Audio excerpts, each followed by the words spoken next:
Good afternoon, and welcome to the Commonwealth Club. I'm Brian Edwards-Tiekert, morning host on the world's first listener-supported radio station, KPFA. One of the great pleasures of my work is getting to read brilliant books about the world we live in, and then talk to the people who wrote them. It gives me joy to share that pleasure with you today in the virtual Commonwealth Club, whose programs reside at www.commonwealthclub.org. Our guest is cultural historian Rick Perlstein. He's devoted 4 sweeping books to chronicling the rise of the modern American right. The first, Before the Storm, covers Barry Goldwater, the insurgent Republican presidential candidate whose campaign galvanized a generation of movement conservatives. His second, Nixonland, it covers the president who looked like he would be the end of the Republican Party. His third, The Invisible Bridge, chronicles how America went from the impeachment of Nixon to the election of one of the only politicians who had supported him all the way through the Watergate scandal. That person was a former celebrity whose campaign slogans when he ran for president was "Make America Great Again." The person I'm describing, of course, is Ronald Reagan. And Rick's latest book chronicles how his campaigns for office remade the Republican Party and the country. It's entitled Reaganland, America's Right Turn, 1976 to 1980. Rick Perlstein, from my home studio in Berkeley to yours in Chicago, welcome to the virtual Commonwealth Club. Hi, Brian. Great to be here. I'm very grateful to the Commonwealth Club. One of my greatest joys is meeting and discussing my work with my readers, so I look forward to this afternoon. I will give those readers in our live audience a quick note on participation before we jump in. If you all have questions for Rick, please post them through the YouTube chat feature. They'll get forwarded to me, and I will do my best to bring your questions into the conversation as they arrive. So, Rick, when you hear Republicans praise Ronald Reagan today, they usually focus on the things that he did as president: Cold War diplomacy, tax cuts, welfare cuts, deregulation. You have just devoted 1,100 pages not to his presidency, but to the campaigns that got him there. Why constrain yourself to that period? Well, when I conceived of this series, I imagined it as a series of 3 books, became 4, that covered the years from 1958 to 1980. And 1980 is the logical terminus point for me for 2 reasons. First of all, I think that that's where pretty much the frames and logics and political ideologies that define modern conservatism were pretty much well in place. The other reason is, in 1980, I turned 11 years old, and we get into my life. And it doesn't really seem like history to me. It seems like my own experiences. So I wouldn't have had the critical distance, I think, to tell a useful story about those years, unless you want to hear about my bar mitzvah and getting my driver's license and going to college. But it just seemed like a logical place to stop before moving on to something else. So you open the book in the 1976 election. This is Gerald Ford, who has vanquished Ronald Reagan in the primary, running against Jimmy Carter. And the picture you paint of Reagan at this point is someone who is devoting his energy not particularly to supporting his party's nominee, but to kind of taking the party over from within. Mm-hmm. I'm curious, like, for Reagan, do you think that's a product of ideology or just ambition? I think that it's a little of both, although Ronald Reagan was very cagey, probably to himself as well, about the question of ambition. When people were begging him to run for president going into 1976, he would say, well, the man doesn't choose the office office chooses the man. He'd tell all kinds of stories about how he only decided to run after a woman begged him to on an airplane. The biggest wellspring of Ronald Reagan's psychological core was his own sense of his own innocence, that he wasn't a person of ambition, that he was a person who was just doing what he was doing out of a sense of duty. He was a guy whose psyche, was full of kind of curlicues and denial, and he never kind of thought about things straight away. I think you can kind of chalk that up to a very chaotic childhood and a child of an alcoholic, in which basically coming up with a narrative of himself as a rescuer, as a hero, was very central to the core of his being. So he really couldn't be Ronald Reagan and think of himself as someone who was trying to seize power for himself, right? But at the same time, his ambition could be pretty naked in ways that perhaps he didn't even quite fully understand. The book starts, the first sentence is, Ronald Reagan insisted that it wasn't his fault. And what that refers to was the widespread pundit conclusion that Gerald Ford lost because Ronald Reagan refused to actively campaign for him. And for example, if Gerald Ford had won Mississippi and had won Texas, he would have had enough electoral votes to beat Jimmy Carter. Those are, of course, both states in which Ronald Reagan had enormous popularity, but he adamantly turned down invitations to campaign for the ticket. And it was very hard for pundits to conclude that he wasn't hoping for Gerald Ford to lose and that he would have a clear shot in 1980. So that's pretty ambitious, right?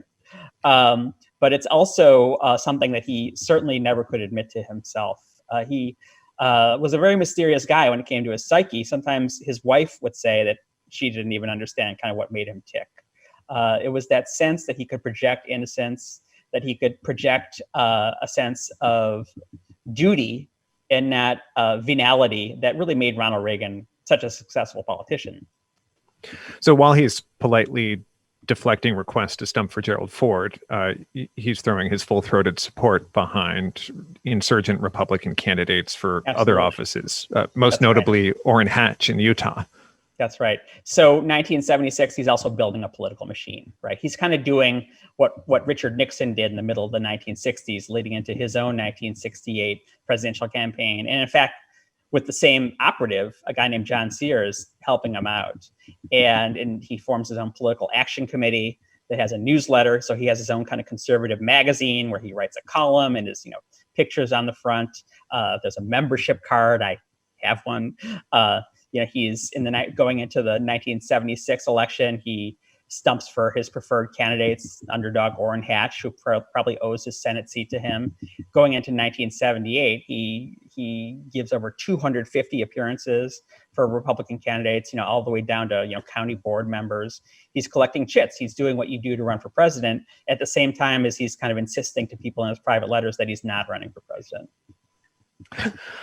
So I want to talk about how the campaign mechanics of this period prefigured the decades of politics to come.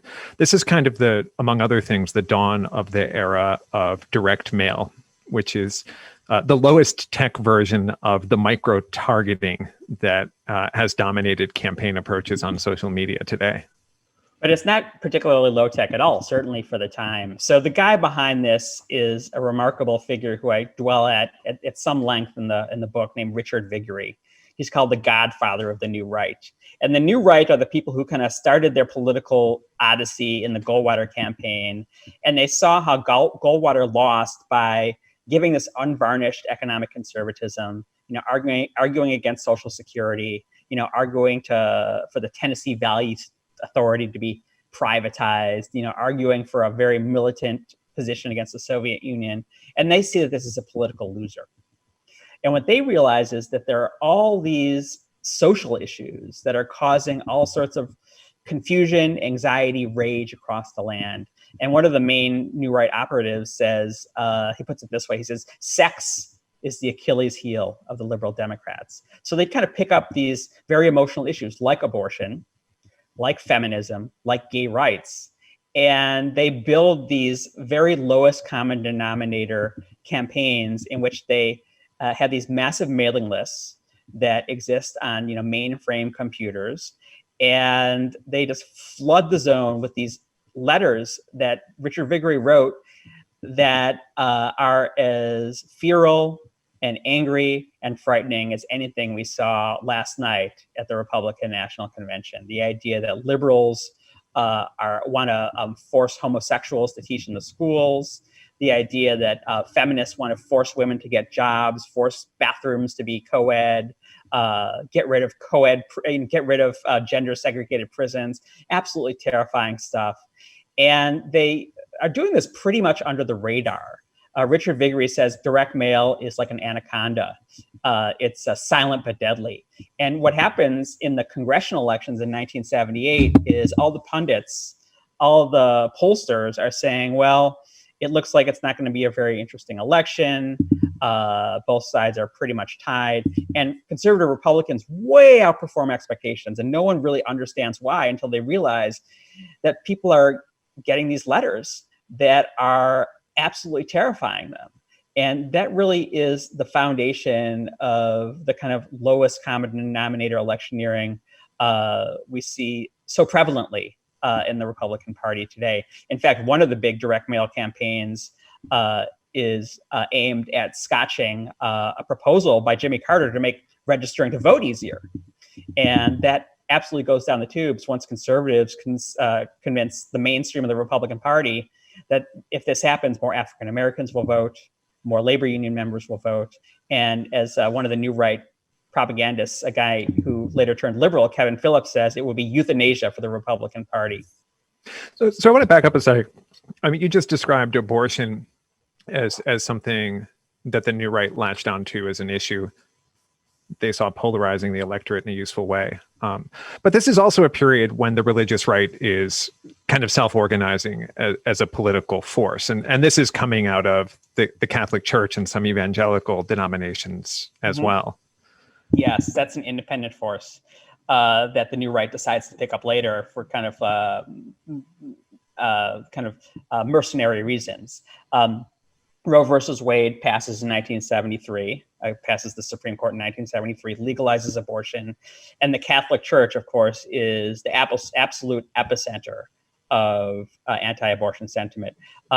It's not a particularly big deal among evangelical and fundamentalist Protestants, and not a very big deal among kind of white Southern conservatives. In fact, George Wallace was pro-abortion on racial terms. He said that a lot of these African-American women, what he would call something else, were practically turning into breeding farms in order to get welfare, right? So it was a very nasty, kind of population control argument for abortion. But as people begin to think about abortion in terms of something that licenses women to have control over their reproduction and allows people to have, sex outside of the bounds of marriage, it becomes more and more a conservative evangelical issue. And Christianity Today, which is kind of the flagship evangelical magazine started by Billy Graham, says, you really should consider joining this movement. It's not all Catholics. It's not like this, Roman plot anymore. And it really stirs the emotions of people pretty profoundly, such that by 1978, in one of the Senate races I cover in Iowa, a new branch of a new pro-life political action committee prints tens of thousands of pamphlets that have a photograph, a very famous photograph by a science photographer named Linert. They're photographs of fetuses in the womb. They run in Life magazine in 1965. Ironically, they're of dead fetuses, but they look like these kind of shimmering, diaphanous, angelic figures. And they put these pamphlets underneath the windshield wipers of people while they're in church on Sunday, in Catholic churches, or outside evangelical churches. So they see them just as they get out of church 3 days before the Tuesday election. And the candidate on whose behalf these pamphlets are placed wins this astounding upset. He's backed by 20 points in the polls. And people realize that this is some kind of electoral dynamite issue. And that it's the reason it's so dynamic and also so frightening for a lot of people is that it really seems to be this issue of moral absolutes. And matter of fact, parallel to this, kind of electoral pro-life movement, we see the first inklings of pro-life terrorism. We see abortion clinic bombings. That kind of the more sort of loud and out and proud the anti-abortion movement becomes, the more we see anti-abortion terrorism. So I want to kind of untangle cause and effect on that for a second. Mhm. Like, obviously, it's politically advantageous to embrace abortion as an issue. At its inception, is Mhm. it a sincere political issue, or is it about that political opportunity? I that's something I don't have a good answer for. I certainly can find cynical examples of that. Certainly, in the case of George H.W. Bush, when he's running full bore for the 1980 nomination, and he's being chased around by pro-life activists on the ground in 1979 in New Hampshire who are harassing him and shouting him down. Uh, he mutters almost to himself, but within earshot of the reporter Robert Novak, what the hell am I going to do about these people? And Robert Novak, doesn't mutter. He says, change your position. George Bush of course, comes from this he's a scion of this establishment Wall Street family. His dad was a senator and close friends with Dwight Eisenhower, and a member of all sorts of Yale secret societies, and was kind of pretty much as close as you could get to an establishment Eastern Republican. And George Bush, in his one term in Congress, becomes known by the nickname Rubbers because he's such an enthusiast for international family planning programs, which again has this sort of ugly we need to keep the dangerous people from breeding element to it. And he does change his position. He immediately comes out for a constitutional amendment banning abortion, which was kind of the extreme position.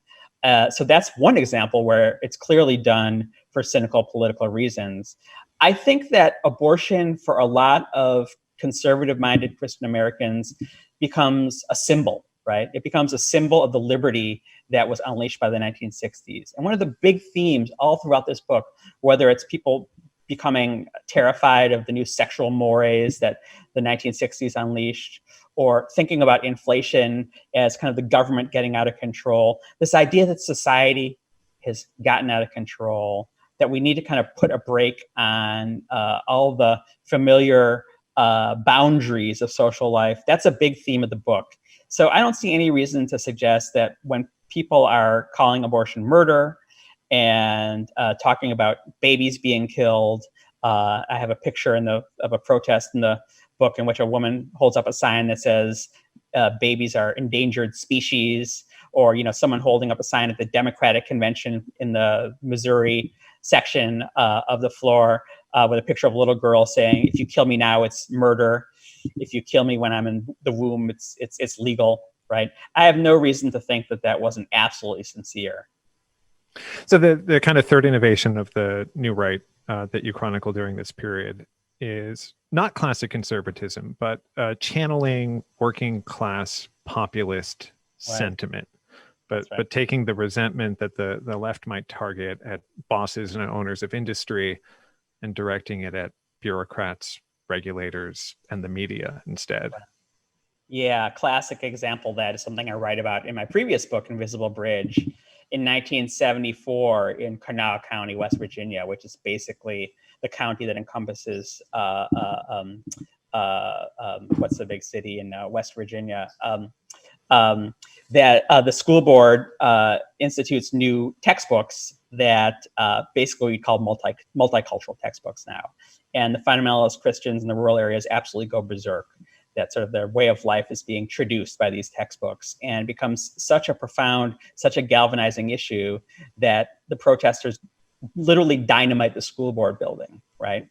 And a big thing about the new right is that they're actually actively scanning the horizon for anger on the ground that they can turn into political anger to elect conservative candidates. So what the Heritage Foundation does, which starts that year in 1974 as a new right think tank, what they do is they send down lawyers to help defend the people who are accused of dynamiting the school board. But they also hook them up with people who are protesting against satanic textbooks all across the country. So what you see are these organizational networks being born that are really reaching into the world of sort of white, blue-collar, working-class America.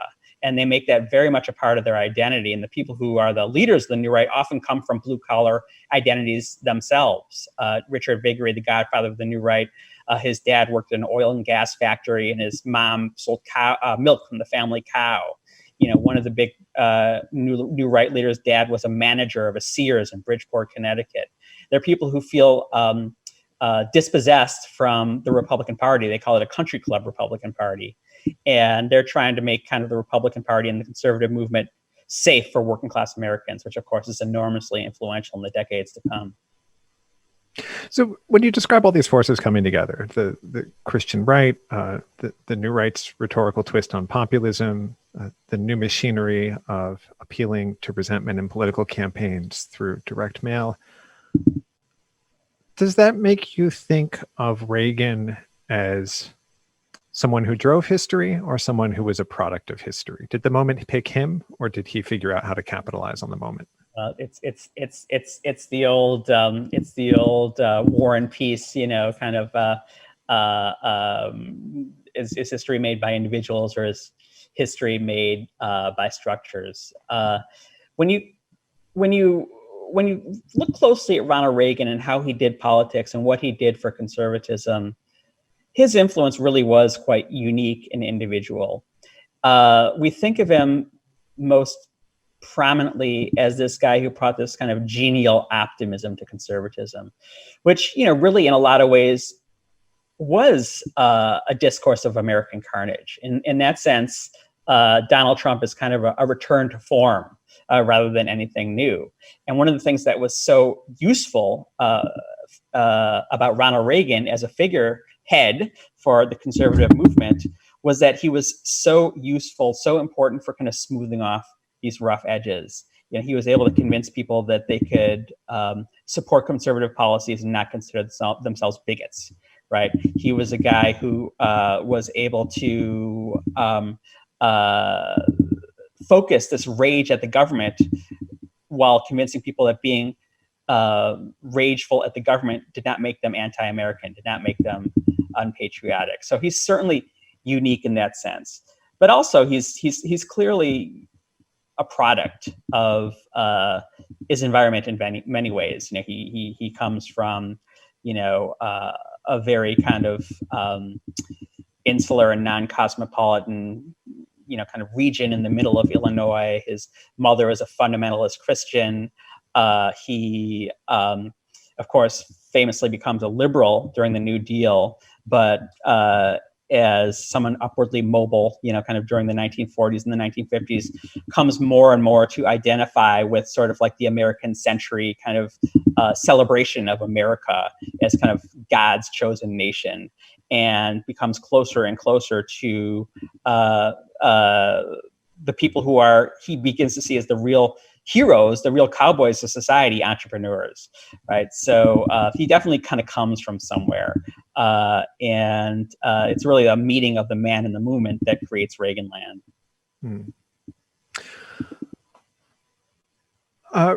Rick Perlstein, before we get to audience questions, I want to pick up on the questions of the through line from Reaganism to Trumpism. Do you see what Donald Trump represents as something that's building on what Reagan did 40 years ago, or an abrupt departure from the party that Ronald Reagan helped build? Yeah, absolutely. That's a very complicated question. It's why these books are so long in a sense. But history really is the study of continuity and change, and they're present in equal measure in the story that leads from Barry Goldwater to Donald Trump. The continuities are certainly there in the feral, angry, often violent reactionary energies that one sees in the movement, without which Ronald Reagan is inconceivable. I find myself kind of turning back to this quote from Pat Robertson, right? The televangelist who becomes, such an important mover and shaker in the political movement that eventually he runs for president himself. In 1978, he's talking about Jimmy Carter, and he says the reason he's turned away from Jimmy Carter is that God wants stability. It's better to have a stable government under a crook than turmoil under an honest man. So when you look at something like that, it's hard to see something like the Christian right's embrace of Donald Trump as something that's not completely continuous with the religious right since its birth. At the same time, there's very little continuity in the sort of personalities of a figure like Donald Trump and Ronald Reagan. Ronald Reagan was someone who understood that his job as a politician was to be very careful about what he said and to keep some things under wraps, right? I wrote an article that came out in the New Republic a couple of weeks ago in which I compared the letters that his advisors wrote for him to sign, which were almost universally aimed at kind of mainstream, respectable figures and were intended to represent Ronald Reagan as a sort of mainstream figure within the broad, center of respectable opinion. And they would be things like Ronald Reagan would sign a letter saying to an intellectual, sent him a book, "This is a wonderful book. It taught me a lot." And then I point out that the cover note to Governor Reagan directing him to send the letter said, "Don't feel obliged to read the book." Right. So this is a very different Ronald Reagan compared to the Ronald Reagan that one finds in his letters that he dictates to friends, and they're often just downright wacky. It's let's talk about how the prophecies in the Bible help us understand what's happening in the Middle East right now. There are letters to the newspaper Psychic, Gene Dixon. There's letters to the far right newspaper publisher William Loeb in New Hampshire, who thinks that National Guard commanders in New Hampshire should be issued nuclear weapons, right? So there's kind of a front stage Reagan and there's a backstage Reagan. And sometimes the backstage Reagan will kind of emerge into public consciousness, like when he'd say something crazy, like when he said in 1986 that South Africa has made more racial progress than America had, right? And that became news because he did it fairly infrequently. I think there's no front stage Donald Trump and backstage Donald Trump. What you see is what you get. If we suddenly were, if the Donald Trump Oval Office tapes dropped from the heavens tomorrow, nothing we heard in them would particularly surprise us, right? So he's also a sui generis figure, completely without precedent in American politics, but his rise is inconceivable without the forces that Ronald Reagan was able to marshal for his victory in 1980. It's an interesting through line because, like, when you talk about the new right, you describe a group of people who are rooted in an ideological agenda, right? A very libertarian approach to government and a very Cold Warrior approach to foreign policy. Yeah. Who then decide that to make this a politically successful endeavor, they have to cloak it in populism and appeals to fear and resentment. Right. And come to, by the way, embody those fear and resentments themselves, because that's what happens when you begin defining your political identity according to something like that. So, for example, a figure like Howard Phillips becomes a Christian Reconstructionist, and that's a movement that thinks that gays should be stoned, in the public square, for example. So he might start out as a cynic, but he comes to be a believer by the time the story is over.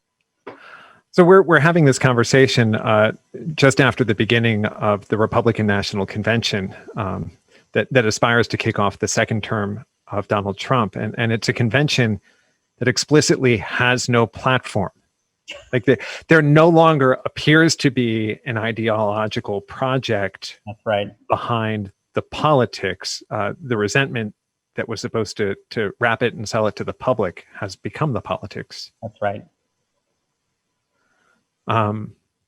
It's an apotheosis of forces we see present in the 1970s, certainly. So speaking about the 1970s, I'm wondering if we could ground this in the place that Ronald Reagan came out of, which is the state I'm connecting to you from, California. I thought we were going to talk about Illinois, where he was born. He had been in the state's political establishment. He was governor, fairly traditional law and order governor. But while he's in that interregnum before his successful campaign for presidency, he's watching a lot of grassroots right-wing ferment here. Most notable would probably be the campaign that passed the first of the great tax revolts, Proposition 13, over the objections of leadership from both political parties. That's right. What do you think he's learning watching that while he has an eye on the presidency? I don't think he has anything to learn from what's happening in the Proposition 13 campaign, because that's pretty much what he goes into the Proposition campaign believing. In fact, a big inspiration for the Proposition 13 campaign was a tax limitation initiative he tried and failed to pass in 1973.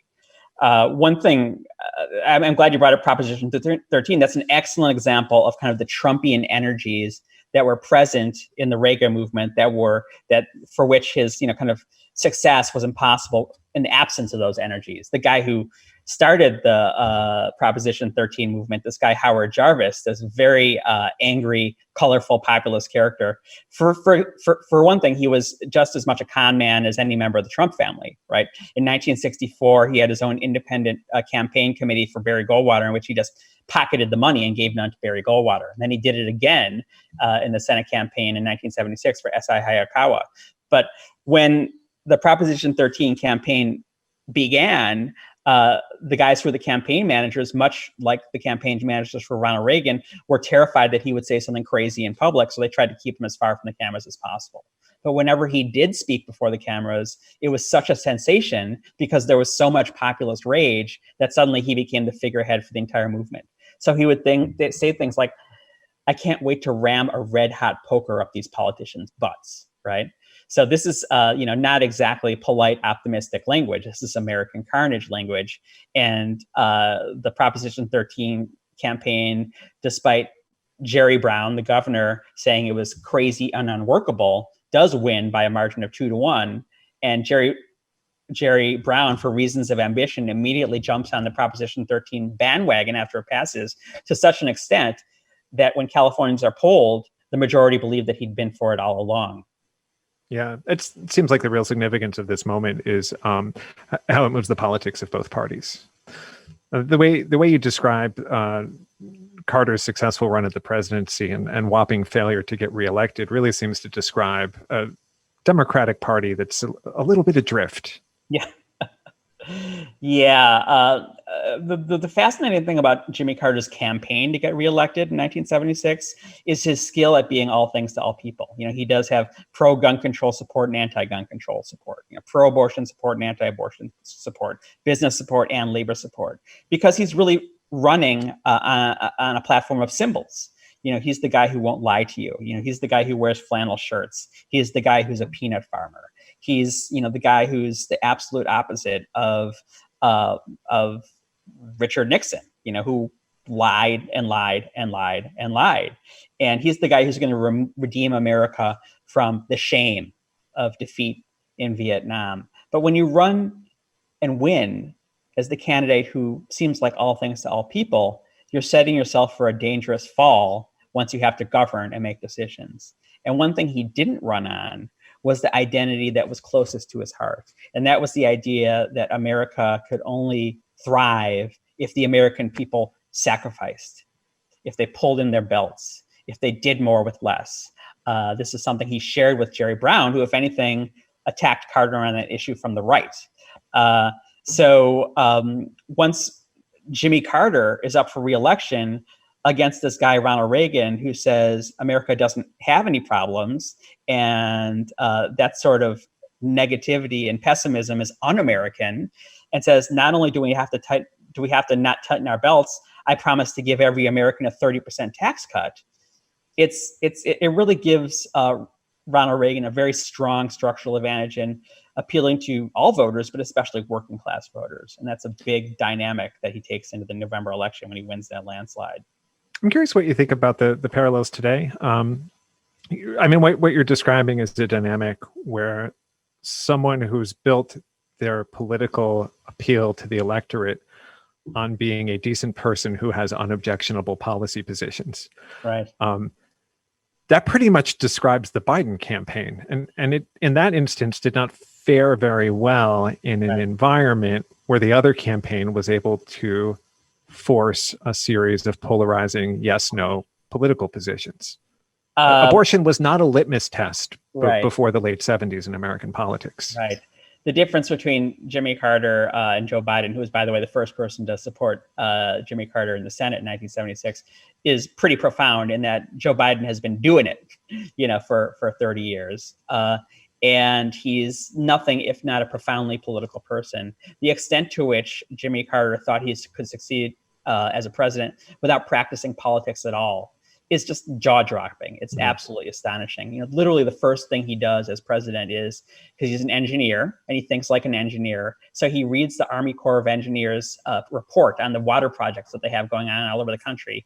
He picks 50 that he thinks are not sustainable on their own terms, on kind of economically rational terms, and just outright cancels them without any consultation with the congressmen in whose districts these projects exist, for whom their political survival depends. And that's how contemptuous he was of the basic work of politics. You know, there's a inaugural concert, you know, at Lincoln Center.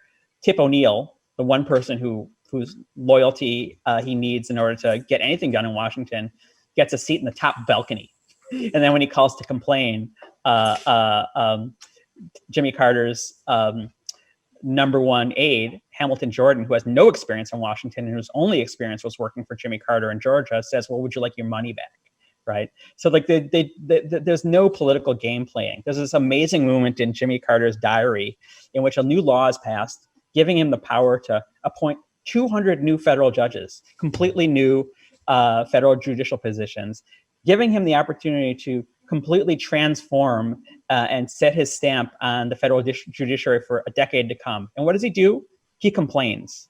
He complains that he has this power. He had so much contempt for the idea of politics as the storing and gaining of power. He believed that politics should be basically this very rationalist, you know, kind of set of calculations, almost like, you know, kind of doing trigonometry. So, you know, that could not be a more night and day difference from a guy like Joe Biden, who's been a builder and storer of political power for good or ill for, you know, since 1972 when he entered the Senate as a 29-year-old. Let's go to some of our audience questions. And a reminder to everyone who's viewing live, ask your questions through the chat function on YouTube. And they will get to me and I will try to get them to Rick. So the first gets to the question of whether some of the backlash politics of the 70s were kind of sincere or opportunistic. And this is a question about the fight against the ERA that was led by Phyllis Schlafly, recently depicted in the Mrs. America television series. This person wants to know if you agree with the critique that Gloria Steinem wrote up, which is that it's depicted as an army of housewives, but actually a coordinated effort backed by corporate forces and money. That's an uncomfortable question, because as much as I respect Gloria Steinem as a hero who's done more to advance human rights, you know, than I could ever dream of in a million lifetimes, there's simply no evidence that that's the case. And it's it represents a very kind of dangerous strategic direction for people on the left to go in, which is basically not to take their opponents seriously. By every evidence, my own primary research and every scholar who's looked deeply into it, this was basically a movement of mostly housewives, not exclusively. Some of them were actually single women who self-organized under the leadership of Schlafly and were absolutely brilliant at finding the pressure points to win one state legislative vote after another, you know, through tactics like, you know, they did, you know, bake bread and deliver it to, you know, state senators, pouring letters to each other, to lobbying letters, lobbying at key moments, winning the loyalty of key male allies. And it doesn't really respect women not to acknowledge the extent to which this was a movement that was kind of built and won by women. And on the other side, the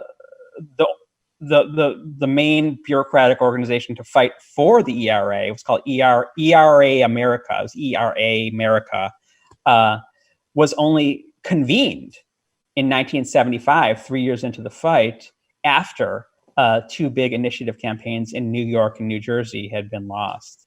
So as tempting as it is to believe that there is some kind of hidden right-wing corporate string pullers from behind the scenes, there's simply no evidence that is the case.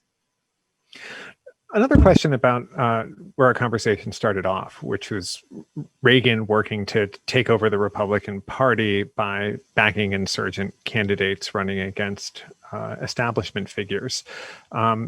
This member of our audience would like to know if you see a parallel today in the types of Republicans that have rode Trumpism into office. Absolutely. One of the tragedies for America, I say this as a liberal and a partisan Democrat, were how many great public servants, senators, lost their seats in 1978 to really non-entities who had no business being in the Senate. I'm talking about senators like George McGovern, Birch Bayh, who was responsible for 3 constitutional amendments, people like Gaylord Nelson, who formed Earth Day. And I mean, if I listed to you the senators who used direct mail and Richard Viguerie and these new insurgent energies to become senators for 1 term or 2 terms, you wouldn't even recognize a lot of the names. And a lot of them, had one was a former airline pilot, which is a perfectly respectable profession with no political experience. And it's okay. I don't mind people, winning office and becoming public servants with no political experience. But the caliber of people they defeated was a real loss to American public life. But in the present moment, like Donald Trump himself seems to be Right. torn between backing people who mimic him rhetorically and politically, and backing people who his political advisors think are more electable. Right. In the case of Ronald Reagan, actually, he was very careful about who he backed. In fact, he had a giant bureaucracy at his political action committee. I found, giant books of polling results on the most obscure, congressional races. They were doing all kinds of research about who could win. Now, often they were, backing people who, were political newcomers. But there was actually, now that I think of it, and the book is big, and sometimes I even forget what's in there. There were civil wars within the Reagan organization about who to back. Just to, take one example. There was a guy named Arnold Stangeland, another guy who, didn't really, go anywhere. And he was a guy who came out of nowhere to win a special election to replace the congressman who became Jimmy Carter's transportation secretary.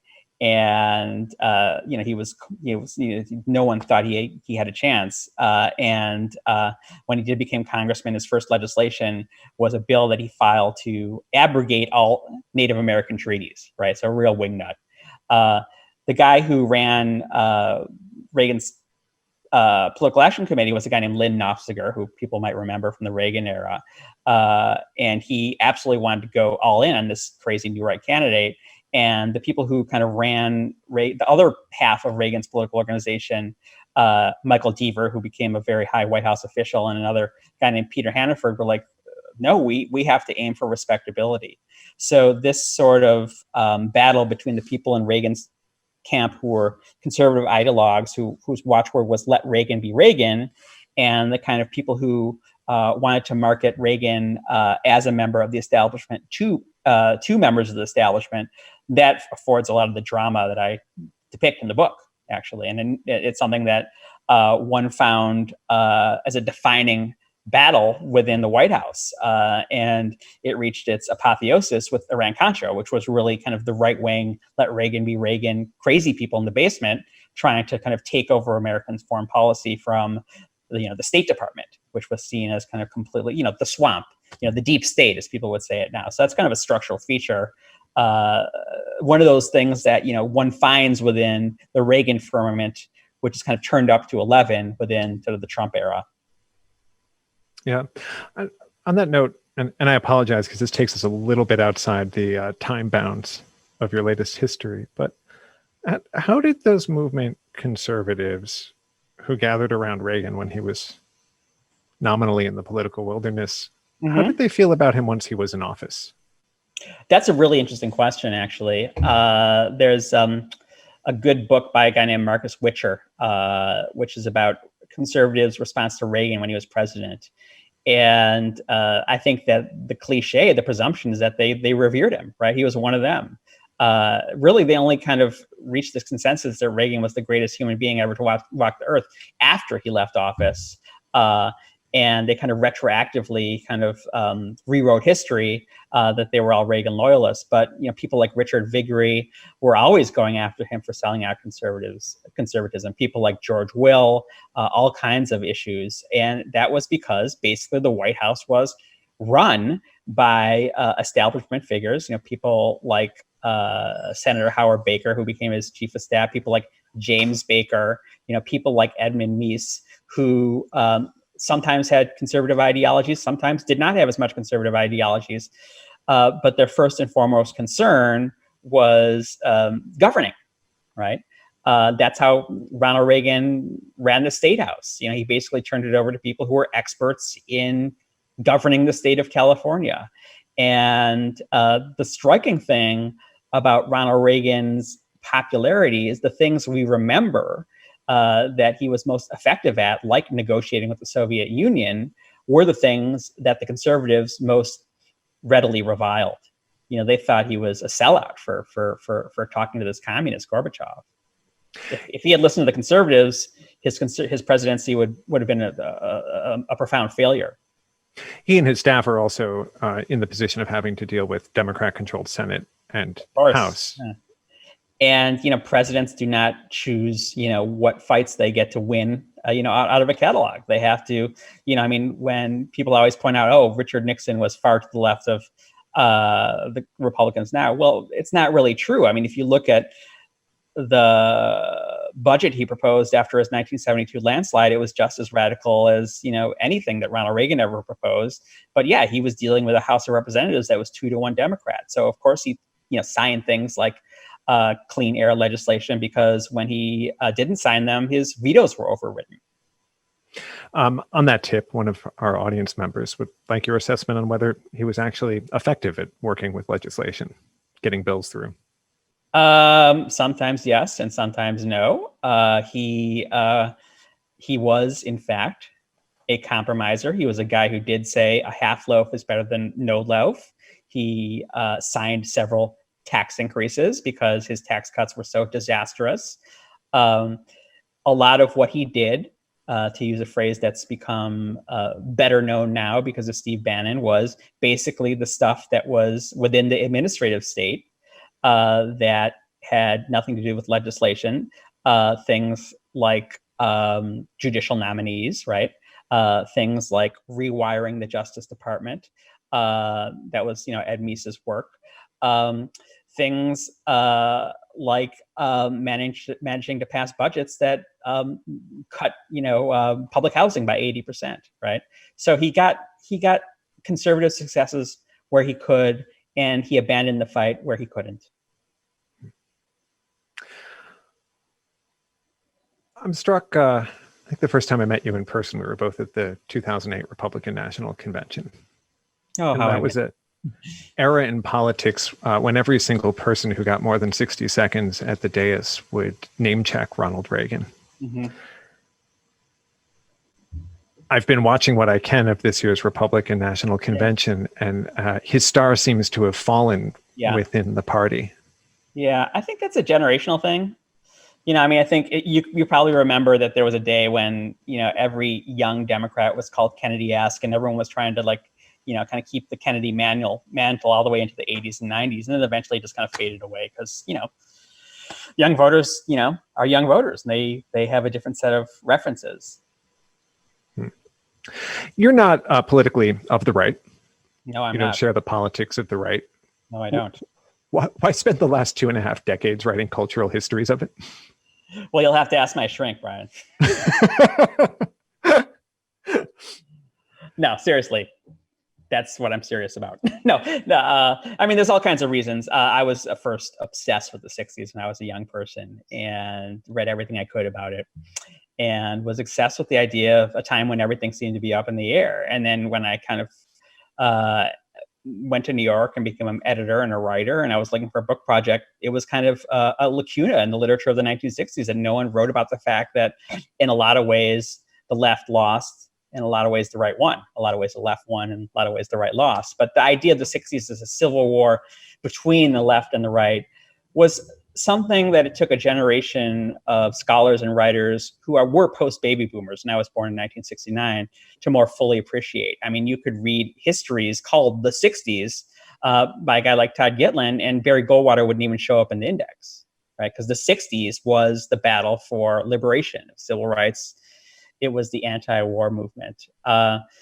And there's other reasons. I've just, I'm fascinated by, the thing that fascinates me the most about the United States is how it manages to contain within its boundaries all these incommensurate tribes who share very few fundamental assumptions about how the world does and should work. And the idea that we can kind of be anthropologists of each other has always tickled me. And once I started writing about this, and it became my niche, I found how useful people found it on the left. I'm thinking about, my next book being a short book called The Republican Playbook, in which I much more explicitly say, here's the stuff, here's how the Republicans do it, here's how they can more effectively be countered.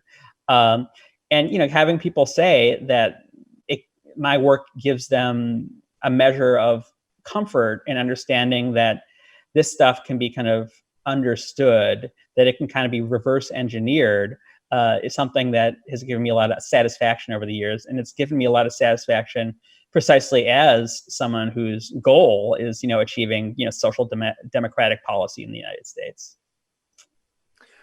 1,100 pages. Mm-hmm. Well, you're talking about the index and the acknowledgements and the 900 pages of text. Yeah. Yeah. And it's number 4 in a tetralogy. Yeah. Could you walk us through what the work of assembling the level of detail that goes into these books entails?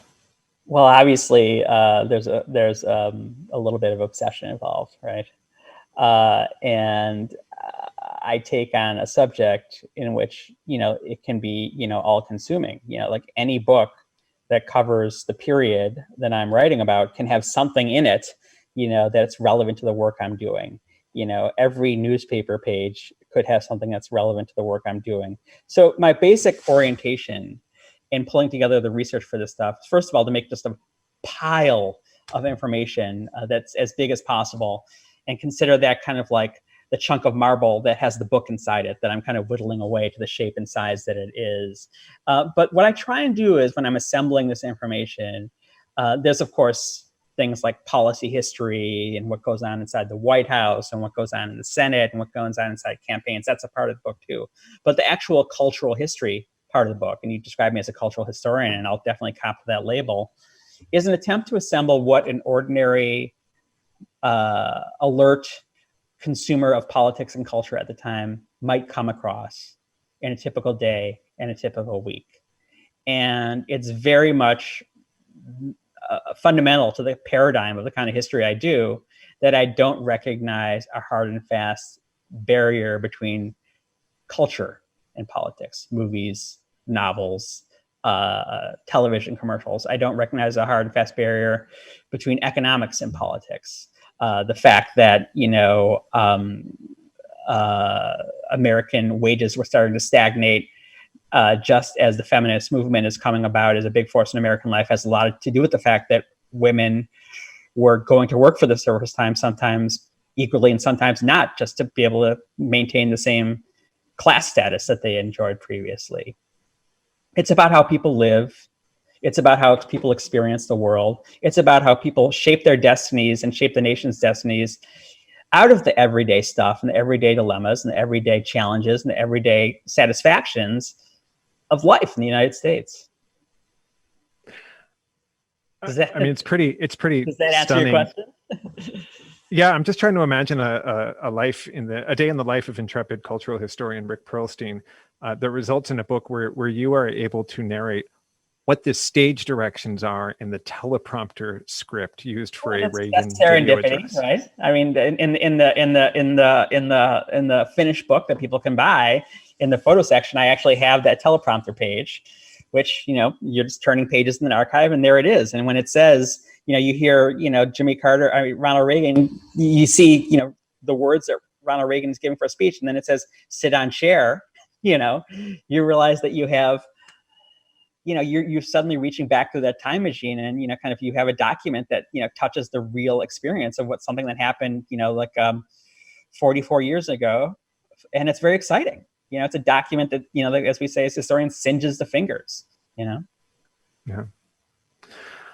Who do you think of as your audience? Like who do you think of reading these books, and what do you want them to learn from it? When my favorite job as a journalist was when I was the national correspondent for the Village Voice, because the Village Voice was then a free paper. Village Voice doesn't exist anymore. It's the big weekly alternative paper in New York. And the idea that someone could pick up a Village Voice, leave it on a subway bench, and that someone else, who might not think about reading about, political stuff in an ordinary day would pick it up, read an article of mine just completely at random and be sucked into it. That was the greatest satisfaction. So in that sense, I imagine the possibility, right, that literally any literate person could pick up a page of my work and be pulled into it, right? Whatever their interests. So that's a fantasy, right? That's like an ideal. But a lot of the reason I write the way I do, and write with as much charm and seduction as possible, and sort of lapel grabbing, attention grabbing, kind of style, is because, I don't want my audience only to be political junkies. I don't want it only to be left wingers. I don't want it only to be right wingers. We talked about my shrink earlier. I want to be listened to. I want to be heard. Maybe I wasn't heard, to the extent I wanted to be when I was young, and that's something I want to redeem, and that's my compulsion. And so far, it's worked out pretty good for me. Do you ever think of someone trying to do the same work that you've done, but about this period? I mean, even up through the 1970s. Yeah, there's only a limited number of national media outlets to peruse to kind of put your finger on the cultural pulse of the times. Right. We do have a lot of detritus. That's true. I think about that all the time. A lot of times because people ask me to think about it. Almost every day in Twitter, someone says, 2050 Rick Perlstein is going to, have this detail in his book, or something like that. So the style in which I write is a way people have begun to think about in the present as well as the future. People think about that, actually. There's some really good work being done in digital history about, how do you use big data? And how do you sort of figure out which words or which tropes people are using the most on Twitter? The fact of the matter is, if you think of the metaphor of a coral reef, if you look at each piece of coral, you're going to get completely bogged down. But the coral, as they kind of form a structure, a barrier that actually is visible, sometimes from outer space, it has a structure to it, right? So even a trillion pieces of information can settle in a way that are recognizable and predictable, right? And it simply isn't the fact that the internet completely changes the way information is consumed and the way it changes people's behavior. After all, the Bush administration had no problem, assembling a completely coherent and very simple conspiracy theory about Saddam Hussein having weapons of mass destruction, and creating a dominant narrative that was amplified by all sorts of politicians, both conservative and democratic, even though, there weren't only 3 networks, and only 3 newspapers and 2 news services. Oh, right? I want to push back on you on that, because I think it's true that there was cable news then, right? So there was some like ideologically segmented national outlets, but the blogosphere hadn't even come into its own. Oh, I mean, absolutely it had. Yeah. In 2003, 2004, I was there, man. Oh, okay. I think it had, but I think the point I'm trying to make is, you can have a million people saying a million things, but they kind of sort themselves out into discourses that are recognizable, right? And they're not going to be a million original things that are all different from each other, right?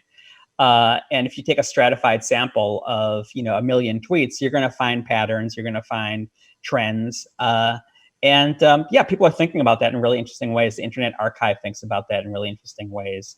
And the fact of the matter is there's always an infinity of information to draw on, but it's also true that the way narratives are shaped tend to fall within fairly delimited patterns. That's been my experience. All right, let's go back to some audience questions. Again, you can ask them through the YouTube chat function if you're watching this live. This is regarding the former immigration positions of the Republican Great Party. subject. This person asks, I recall a clip of Reagan and Bush debating during the 1980 Great primary clip. in which they both take Yes. stances that would shock today's Totally. Republicans because they're so pro-immigrant. And Reagan, of course, presided over a massive amnesty Did indeed. during his presidency. Oh, what accounts for the change? Yeah, so I made sure to put a lot in that in the book. And yeah, it's true. In his 1979 speech announcing his primary campaign, he called for open borders between Mexico and the United States and Canada. Yes, in that debate, Bush and Reagan kind of try to compete with each other to see who can be more solicitous to not only immigrants from Mexico, but undocumented immigrants from Mexico. And where that comes from in Reagan's case was he just like, that was a symbol to him of how great America was, that people from all over the world wanted to come here. And he loved the idea of immigrants. And there was also a business element to it. He, in that 1979 speech, he's describing something like NAFTA, and he's describing something like maquiladoras. So, you know, this is a neoliberal argument about immigration too, as well as a humanistic one. And I think the transformation partly owes to, I haven't really studied it very closely. You know, I'd have to read more. But I think it has to do with a lot to the personality of Ronald Reagan. He never really, every time a subsequent Republican put it on the agenda, the populist right just kind of roared back through media like talk radio and defeated it. I think it was, you know, the leadership of Ronald Reagan that allowed that to get across. And as I understand it, that was a pretty complicated and prolonged negotiation that was fairly complex and wasn't as simple as, you know, Ronald Reagan wants immigrants to come here. I think it's one of those places where I'm going to have to just kind of put a pin in it and say I don't really have a good explanation for that, but I can say that immigration is an issue in the populist right was certainly there in 1980. In the last page of the book, I talk about some of the other election results besides Republicans taking over the Senate and Reagan winning the presidency. And one of them is an initiative campaign in Dade County, Miami, in which a white woman got so mad that someone started speaking Spanish to her at the mall that she put on the ballot an initiative to get English declared Miami's official language, and it passed overwhelmingly. And they weren't even allowed to put Spanish on official government forms anymore. So it's not like it wasn't there. How that kind of became an issue that became a litmus test in the Republican Party will have to be a subject for someone else to discuss. Yeah, but it wasn't invented by Pete Wilson. Wasn't invented by Rush Limbaugh. Wasn't invented by Rush Limbaugh. Fair enough. Okay, Rick Perlstein, I think we will leave it there. I want to thank you so much for your time. Thank you for joining us virtually from Chicago. Yes, till next time. Today's guest has been cultural historian Rick Perlstein, whose new book is Reaganland, America's Right Turn. It is available everywhere books are sold. You can get details on upcoming virtual Commonwealth Club events at commonwealthclub.org. They're also posting some historic archives there, including the Commonwealth Club appearance of President Dwight Eisenhower. I'm Brian Edwards Tiekert, and now this program of the Commonwealth Club is adjourned.